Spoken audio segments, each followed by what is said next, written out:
been a while since I did a straight to camera video for the channel. So, it being independence in Antigua and Barbuda, I think it's time for another Antiguanisms. That's where I talk about Antiguan words and expressions and share a little bit of my language culture. So let's start with this. Is sweet he bad? Or is sweet she bad? Sweet he bad. That means that he's very delighted with it. He loves it. Then there's logi. What does logi mean? Mean that the person kind of flat, like the sail has no winds. I'm feeling kind of logi today. Logi. This one I don't know if it's still in use among the kids, but when I was a kid, we used to say libba a lot. Like, for leave me alone, you say let me alone. But for emphasis, we would say let me live alone. Let me live alone. This one I grew up knowing as chul, but I know some people say tune. My dad used to say, chul me up. Don't get me vexed. The chul me up. But I suppose the tune me up serves the same purpose. The last two things I want to talk about are food related, but language related as well. What do you think of when you hear rice pudding? If you're American or British, you might think of like a creamy, ricey thing.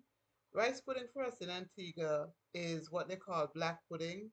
In like Scotland, it's the intestines stuffed with blood and rice, and it's like a meat. It's savory. It's salty. It's very popular. Like on Saturdays, you're driving around and walking around Antigua, you see a big pot at the side of the road, and somebody selling rice pudding because it's boiled in the pot, and then they cut it up, and sliced it up, put it in foil for you. And tomorrow, as I record this, tomorrow is our food fair, and you can bet your that there's gonna be rice pudding there. I was at a fancy restaurant the other day and they had, fancy. They had, all the usual things, but it was brunch. And so they had the full English breakfast, which I love.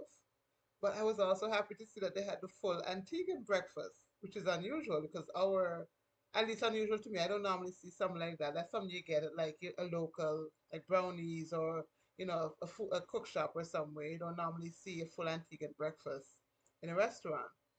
And the full Antiguan breakfast includes things like chop up, which is, like spinach, anchovy, which is eggplant. That's another word. Um, another greens, like okra, chopped up, saltfish, which is a Sunday morning staple.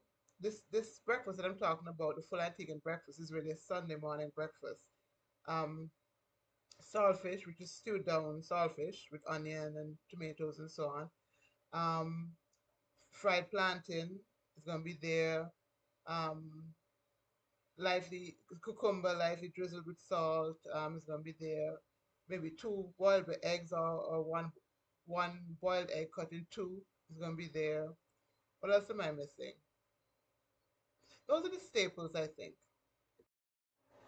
And let me tell you, the way this full Antiguan breakfast stirs nostalgia, because they also have it with the wood oven bread. That was a staple. Um, Let me just, Iban good. Iban good. That means it tastes like heaven. Iban good. You hear me?